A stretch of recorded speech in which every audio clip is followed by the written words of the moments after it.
अरे बोले मैं तेरा रिजल्ट पूछ रहा हूं। बोले जी गांव का सरपंच है ना, उसका छोरा ही फेल हो गया। अरे बोले तेरा दिमाग खराब है, मैं तेरा रिजल्ट पूछ रहा हूं। अरे बोले वही तो बता रहा हूं, तू कौन सा प्रधानमंत्री लग रहा है।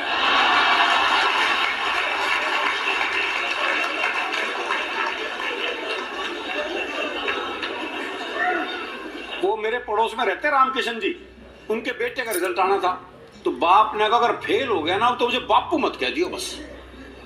दोपहर में बेटा रिजल्ट लेके वापस आया तो बाप ने पूछा भाई रिजल्ट क्या रहा, तो छोरा बोला रामकिशन के रखा रिजल्ट में छोड़ना।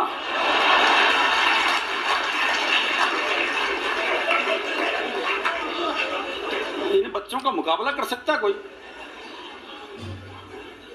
वो क्लास में टीचर ने सवाल कर दिया, बोले भारत में सबसे ज्यादा बर्फ कहां गिरती है, तो एक बड़ा खड़ा होकर बोला जी शराब के गिलास में। कहां तक मुकाबला करोगे भाई इनका? बोले जी वो उड़ती तो आकाश में है, कौन है वो, और बच्चे पैदा करने धरती पे आती है, तो एक बड़ा खड़ा हो गया, बोले जी एयर होस्टेस। इन बच्चों का कोई मुकाबला नहीं है जी, बच्चे लाजवाब हैं। प्रेम की स्थिति बता रहे थे भाई संपत सरल, इनके प्रेम पत्र पढ़कर इन्होंने जो लिखे उससे कईयों के ब्याह हो गए। हरियाणा में तो ये संभव नहीं है, हमारे यहाँ तो प्रेम ब्याह के बाद होता है ना जी। भाई ब्याह से पहले प्यार कर ले तो हम तो पेड़ पे लटके मिलते। हरियाणा में प्रेम सबसे मुश्किल काम है, जिसने क्या ब्याह के बाद ही किया, चाहे गोपाल कांडा हो चाहे चंद्रमोहन हो।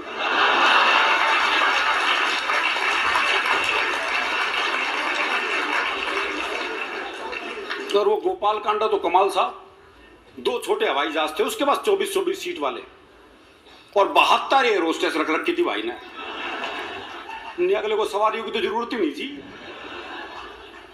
तो हमारा प्रेम बिल्कुल अलग है जी, ब्याह के बाद ही होता है। वो एक लड़के ने एक लड़की से कहा, बोले मैं तेरे से ब्याह करना चाहता हूं, तो लड़की बोली ये पुराना तरीका है, किसी नए ढंग से प्रपोज कर। तो लड़का बोला ऐसा है, तू मेरे छोरे से अपनी चिता में आग लगवाना पसंद करेगी?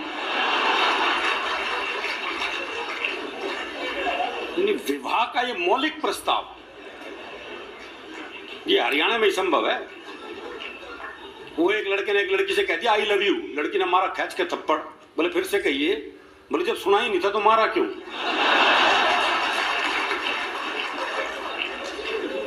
तो हमारे प्रेम की स्थिति बिल्कुल अलग है जी। वो मेरा एक दोस्त मिला जी, दोनों होठ बुरी तरह से जले हुए उसके। मैंने कहा यार होठ कैसे जल गए? बोले पत्नी मायके जा रही थी, स्टेशन छोड़ने गया था, खुशी के मारे इंजन चूम लिया।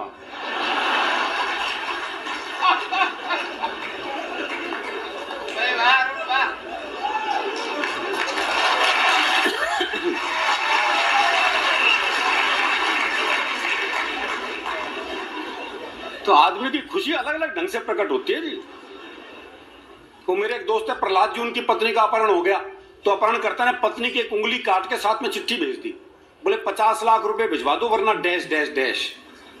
मेरे मित्र ने वापस चिट्ठी लिखी, बोले उंगली किसी की भी हो सकती है, मुंडी भेज मुंडी।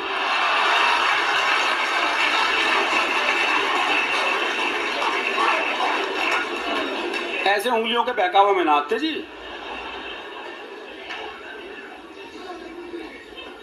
वो एक ने अपने दोस्त को फोन किया, बोले शिमला जा रहा हूं, पत्नी को साथ लेके जा रहा हूं, सोच रहा हूं जाते हुए उसे किसी खाई में धक्का दे दूं। तो दोस्त बोला यार मेरी वाली भी ले जा।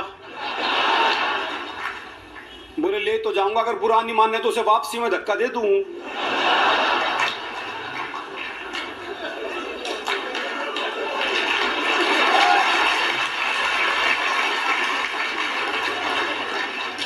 हमें पता है जी हमारे प्रेम की क्या स्थिति है।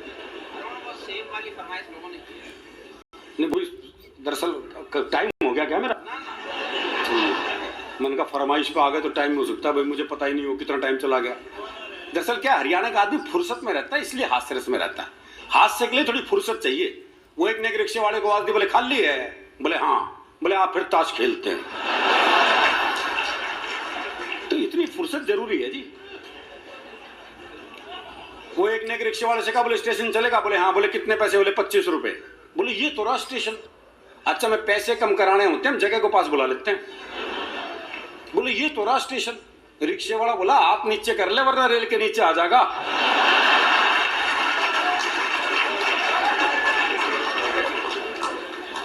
आनंद जीवन में बहुत जरूरी है जी।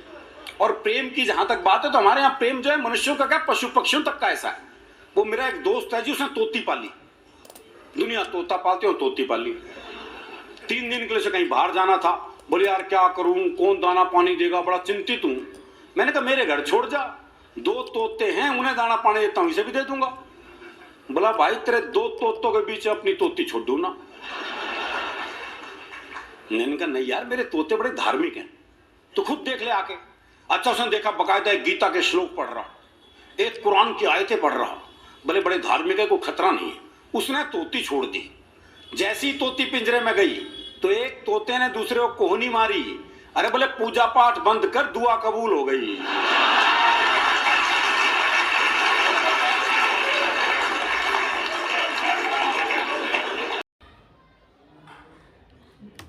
वो अंग्रेजी बोलेगा तो ऐसे ही बोलेगा, बोले हाउ डू डू रे। वो एक ने एक से कहा, बोले हाउ डू डू रे। दूसरा बोला फाइन सू। एक बोला बड़ी भारीनेस सी फील कर रहा हूं। भारीनेस? बोले भाई ये भारीनेस क्या होती है? बोला हैवीपन।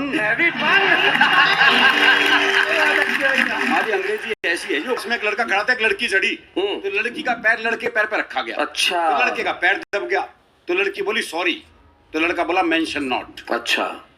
लड़की आगे बढ़ गई, पीछे हरियाणा का बूढ़ा चढ़ गया, गलती से उसका पैर भी उस लड़के के पैर पे रखा गया। उसने लड़की की देखा देखी कह दी सॉरी। तो लड़का बोला तमीज नहीं, आप देख के नहीं चल सकते, सारा जूता खराब कर दिया, पैंट खराब कर दी, चलने की तमीज नहीं आपको। तो हरियाणा का बूढ़ा बोला क्यों भाई, मेरी सॉरी की स्पेलिंग गलत थी।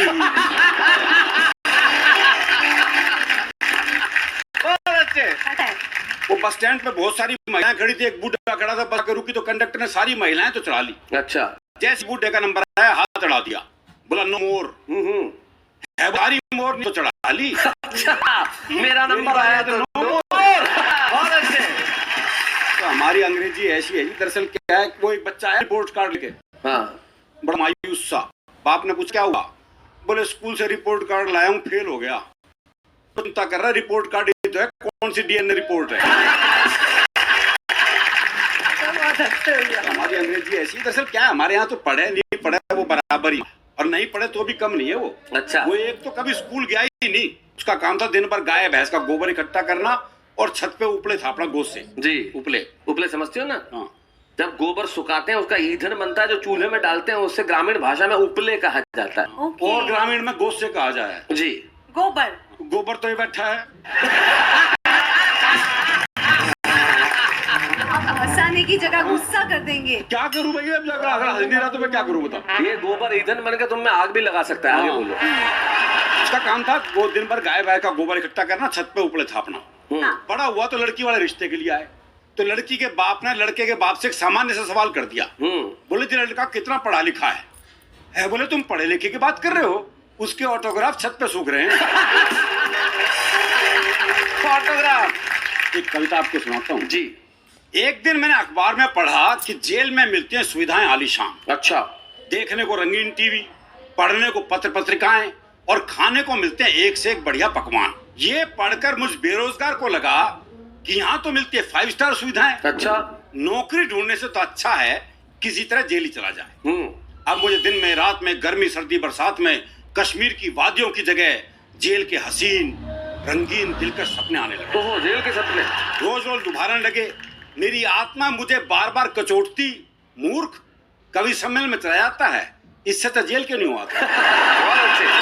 जेल जाने की धुन में मैं इस कदर बीमार पड़ गया, मलेरिया की जगह जलेरिया में जकड़ गया। इस अवस्था में मैं घर पर भी कैदियों वाले कपड़े पहनने लगा और घर की खिड़की के सीखचों पर बैठने लगा। जब भी कोई मेहमान मिलने आया मुझे ऐसा लगा जैसे जेल में को मिलाई करने आया। जब बात हद से आगे बढ़ गई तो मेरे पैरों की जोड़ी तिहाड़ जेल की ओर बढ़ गई। अच्छा। मैंने वहां देखा एक कैदी रिवॉल्विंग चेयर पर बैठा रसमलाई खा रहा था और एक पुलिस वाला उसके पांव दबा रहा था। क्या बात है, बहुत बढ़िया। और साथ साथ गिड़गिड़ा था, भाग जा मेरे बाप, कब तक हमारी छाती पर मूंग दलेगा। 40 किलो से 80 किलो का तो हो गया और ना पलेगा। कैदी मुस्कुराया, बोला ज्यादा मत बड़बड़ाओ, जाओ हमारे लिए एक जोड़ा पान लेकर आओ। अच्छा। सिपाही के जाते मैंने कैदी को दंडवत प्रणाम किया और कहा, हे महान आत्मा, मेरा मार्गदर्शन कीजिए, मेरी जेल जाने की हार्दिक इच्छा है, इन चरणों में जगह दी। तो उपाय बताइए, किसी भी तरह से सही मुझे जेल ले आइए। कैदी पिंगला, तो जेल में आएगा, मिठाइयाँ और पकवान खाएगा, ऐसा कर किसी की टांग तोड़ दे, अच्छा, या कोई लड़की छेड़ दे। हाँ। ये ब्रह्म वाक्य लेकर मैं वापस घर आया। एक दिन मैंने एक आवारा लड़के की टांग तोड़ दी। हाँ, अब जेल जाना पक्का। और घर पर आकर करने लगा इंतजार कि पुलिस वाले अब आए। लेकिन थोड़ी देर बाद ही मोहल्ला सुधार समिति के कुछ सदस्य आए। अच्छा। बोले, आपने उस आवारा की टांग तोड़ी, धन्यवाद। हम सार्वजनिक रूप से आपका अभिनंदन करना चाहते हैं। हाँ। और इस पुण्य कार्य के लिए आपकी प्रशंसा करना चाहते हैं। बहुत अच्छे। अभिनंदन के एक हफ्ते बाद वही आवारा लड़का मेरे घर आया। अच्छा। और मिठाई का डिब्बा मेरे हाथ में थमाया। बोले, आपसे मिलकर तो मेरी जिंदगी बदल गई। आपने उस दिन टांग तोड़कर मुझे विकलांग किया और इस चक्कर में मुझे नौकरी मिल गई। वाह वाह वाह वाह, बहुत बढ़िया। मैंने सोचा अब अगला उपाय क्या जाए, बस में किसी लड़की को छेड़ दिया जाए। बस में लड़की को छेड़ दिया जाए। तो बस में घुसते ही मैंने एक सुंदर कन्या की तरफ आंख चलाई। वो कुछ नहीं बोली तो हमने उसकी उंगली दबाई। लेकिन वो तो कमाल थी, उसने अपनी उंगली नहीं हटाई। अच्छा। उंगली से हम थोड़ा और आगे बढ़े तो दो पुलिस वाले हमारे सिर पर आ चढ़े। बोले, शर्म नहीं आती, सरेआम लड़की को छेड़ते हो, अपनी उंगली उसकी उंगली से भिड़ते हो। तभी तीसरे पुलिस वाले ने टोका, अबे रहने दे, सस्पेंड कर देगा दरोगा, सरेआम लड़की छेड़ रहा है, जरूर किसी बड़े बाप का बेटा होगा। वाह वाह वाह, बहुत बढ़िया। पहला बोला, नौकरी गई भाड़ में, ये बड़े बाप के बेटे ऐसा ही करते हैं शराफत की आड़ में। क्या बात है। ये बड़े बाप के बेटे ऐसा ही करते हैं शराफत की आड़ में। लड़की दरअसल छिड़ी ही नहीं थी। अच्छा। उंगली उसकी उंगली से भिड़ी नहीं थी, इसलिए वो बीच में पुलिस वाले से बोली, भाई साहब, क्यों इतने हैंडसम लड़के को बदनाम करते हैं? बहुत अच्छे। क्यों इतने हैंडसम लड़के को बदनाम करते हैं? इन्होंने तो मुझे छेड़ा ही नहीं। उस लड़की को छेड़ना मुझे और सता गया, क्योंकि शाम को उसका बाप घर पर रिश्ता लेके आ गया। कितना धार्मिक होता है हमें पता है। हम जब मंदिर जाते हैं, जूते ऐसी जगह उतारते हैं जहां से भगवान भी दिखते हैं और जूते भी। बल्कि जूतों का दिखना ज्यादा जरूरी है। हाँ, भगवान तो कल भी वहीं मिलेगा।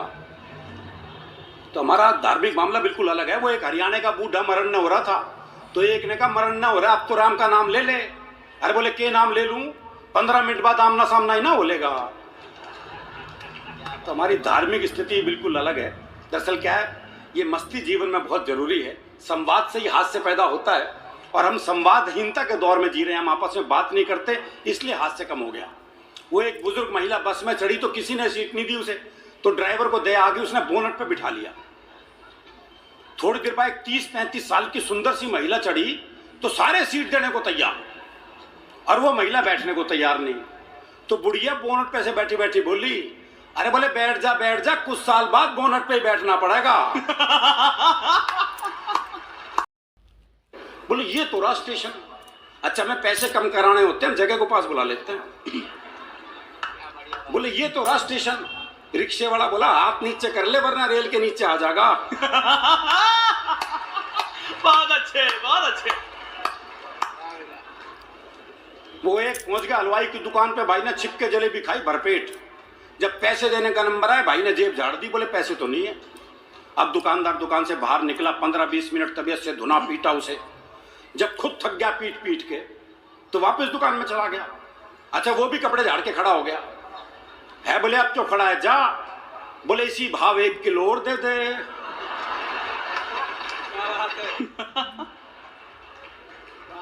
तो ये मस्ती जीवन में बहुत जरूरी है जी। और हरियाणा में तो ये मस्ती बालपन से ही आ जाती है। बच्चे तक इतने मस्त हैं। वो आजकल हर एक स्कूल में योग टीचर लग गए। वो दिल्ली में एक योग टीचर बच्चों को योग सिखा रहा था। बोले, बच्चों सीधे लेट जाओ। बच्चे सीधे लेट गए। बोले, अपने पैरों से साइकिल चलाओ। वो सारे साइकिल चलाने लगे। एक पढ़ा रहा अपने हरियाणा का मस्त है। बोले, तू साइकिल क्यों नहीं चला रहा? बोला, मेरी साइकिल ढलान पे है। अब सिखा लो इन्हें योग। ये आजकल के बच्चे सीखे सिखाए बच्चे हैं साहब।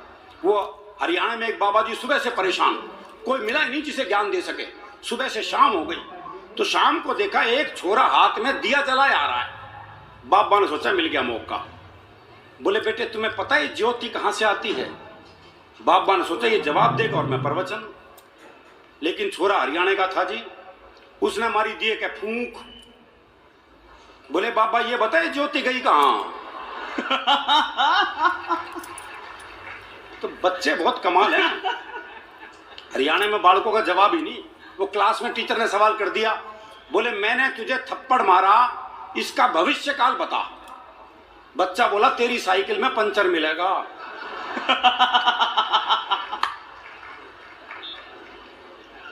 वो आजकल एक सिस्टम और शुरू हो गया जी। वो क्लास में गुरुजी कहते हैं जितनी लड़कियां हैं क्लास में उन्हें अपनी बहन मानो, उन्हें अपनी बहन मानो। वो एक हरियाणा का था, बोले मैं तो ना मान लूं। बोले क्यों भाई तू क्यों नहीं मानेगा? बोले इतने भात कौन भरेगा? तो अगले की बात जायज है जी। तो बहुत मस्ती का मामला है। वो क्लास में टीचर ने सवाल कर दिया, बोले मान लो तुम्हारे पास 10 लड्डू हैं। बोले कैसे मान लूं जब है ही नहीं? बोले मान लो गणित में माना जाता है। बोले माना जाता तो मान लिए। 2 लड्डू मैंने ले लिए तो कितने बचे? बच्चा बोला जी 20। बोले ये कौन सा गणित है? बोले गणित में तेरी मानी जाएगी बस।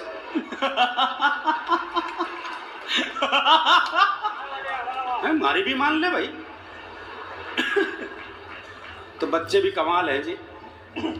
जहां तक प्रेम व्रेम का मामला है तो प्रेम तो हरियाणा में ब्याह के बाद ही होता है भाई। ब्याह से पहले प्यार कर ले तो हम तो पेड़ पे ही लटके मिलते हैं।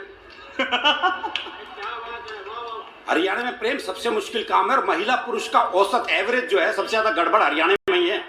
पुरुष ज्यादा है, महिलाएं कम है। छोरों के ब्याह नहीं हो रहे। वो एक का 40 साल की उम्र तक ब्याह नहीं हुआ, बहुत दुखी हो रहा था।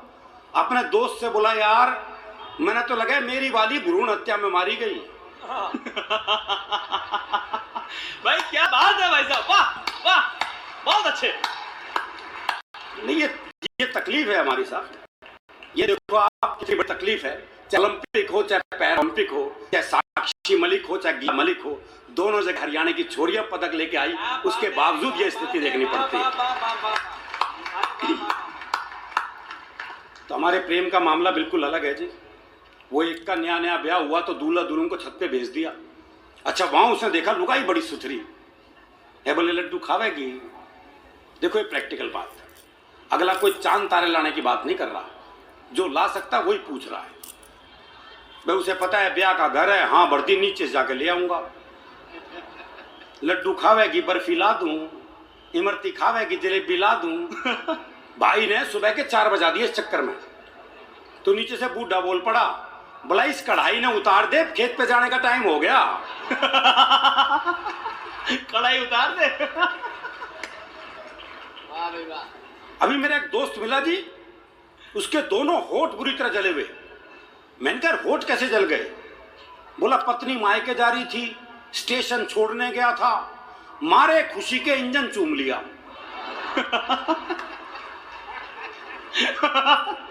तो हमारी खुशी भी अलग अलग ढंग से प्रकट होती है। वो एक नेक से बोले हम इतने पैसे, बोले 25 रुपए। ये तोरा स्टेशन, आज में पैसे कम कराने होते हैं को पास बुला लेते हैं। बोले ये तोरा स्टेशन। रिक्शे वाला बोला हाथ नीचे कर ले वरना रेल के नीचे आ जाएगा। बहुत अच्छे, बहुत अच्छे। वो एक पहुंच गया हलवाई की दुकान पे, भाई ने छिक्के जलेबी खाई भरपेट। जब पैसे देने का नंबर आया भाई ने जेब झाड़ दी, बोले पैसे तो नहीं है। अब दुकान से बाहर निकला, 15-20 मिनट तबीयत से धुना पीटा उसे। जब खुद थक गया पीट पीट के तो वापस दुकान में चला गया।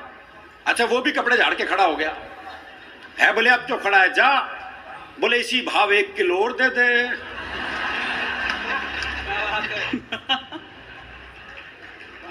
तो ये मस्ती जीवन में बहुत जरूरी है जी। और हरियाणा में तो ये मस्ती बालपन से ही आ जाती है, बच्चे तक इन्हें मस्त हैं। वो आजकल हर एक स्कूल में योग टीचर लग गए। दिल्ली में एक योग टीचर बच्चों को योग सिखा रहा था। बोले बच्चों सीधे जाओ, बच्चे सीधे लेट गए। बोले अपने पैरों से साइकिल चलाओ, वो सारे साइकिल चलाने लगे। एक बार अपने हरियाणा का मस्त है, बोले तू साइकिल क्यों नहीं चला रहा? बोला मेरी साइकिल चलान है। बोलेगा तो ऐसे ही बोलेगा, बोले हाउ डू डू रहे। वो एक ने एक से कहा, बोले हाउ डू डू रहे। दूसरा बोला माइनसू, माइनसू। एक बोला बड़ी भारीनेस सी फील कर रहा हूँ। भारीनेस? बोले भाई ये भारीनेस क्या होती है? बोला हैवीपन। हमारी अंग्रेजी ऐसी है जो उसमें एक लड़का खड़ा था, एक लड़की चढ़ी, तो लड़की का पैर लड़के पैर पे रखा गया। अच्छा। तो लड़के का पैर दब गया, तो लड़की बोली सॉरी, तो लड़का बोला मेंशन नॉट। अच्छा।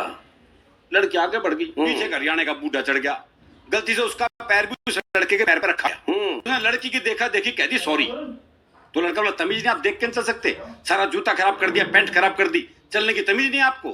तो हरियाणा का बूढ़ा बोला क्यों भाई, मेरी सॉरी की स्पेलिंग गलत थी।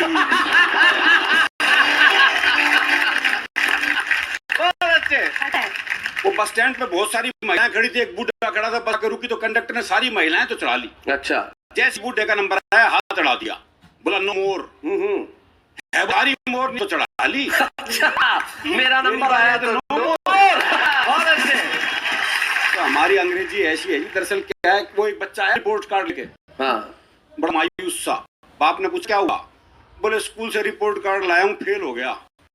चिंता कर रहा है, रिपोर्ट कार्ड ही तो है, कौन सी डीएनए रिपोर्ट है? हमारी अंग्रेजी ऐसी है। दरअसल क्या है, हमारे यहाँ तो पढ़े नहीं पढ़े वो बराबर ही, और नहीं पढ़े तो भी कम नहीं है वो। अच्छा। वो एक तो कभी स्कूल गया ही नहीं, उसका काम था दिन भर गाय भैंस का गोबर इकट्ठा करना और छत पे उपले थापना गोश्त से। जी। उपले समझते हो ना? हाँ। जब गोबर सुखाते हैं उसका ईंधन बनता है, जो चूल्हे में डालते हैं उससे ग्रामीण भाषा में उपले कहा जाता है। और ग्रामीण में गोश्त से कहा जाए जी। गोबर। गोबर तो ये बैठा है। हंसाने की जगह गुस्सा कर देंगे। क्या करूं भैया, अब अगर हंस नहीं रहा तो मैं क्या करूं बताओ? ये गोबर ईंधन बनकर तुम में आग भी लगा सकता है। आगे बोलो। उसका काम था वो दिन भर गाय भैंस का गोबर इकट्ठा करना, छत पे उपले थापना। बड़ा हुआ तो लड़की वाले रिश्ते के लिए आए, तो लड़की के बाप ने लड़के के बाप से एक सामान्य सा सवाल कर दिया। बोले तेरा लड़का कितना पढ़ा लिखा है? बोले तुम पढ़े लिखे की बात कर रहे हो, उसके ऑटोग्राफ छत पे सूख रहे हैं। ऑटोग्राफ। एक कविता आपको सुनाता हूँ जी। एक दिन मैंने अखबार में पढ़ा कि जेल में मिलती हैं सुविधाएं आलीशान। अच्छा। देखने को रंगीन टीवी, पढ़ने को पत्र पत्रिकाएं और खाने को मिलते हैं एक से एक बढ़िया पकवान। ये पढ़कर मुझ बेरोजगार को लगा कि यहाँ तो मिलती है 5 स्टार सुविधाएं। अच्छा। नौकरी ढूंढने से तो अच्छा है किसी तरह जेल ही चला जाए। अब मुझे दिन में रात में, गर्मी सर्दी बरसात में, कश्मीर की वादियों की जगह जेल के हसीन रंगीन दिलकश सपने आने लगे। ओहो, जेल के सपने रोज रोज दुभारने लगे।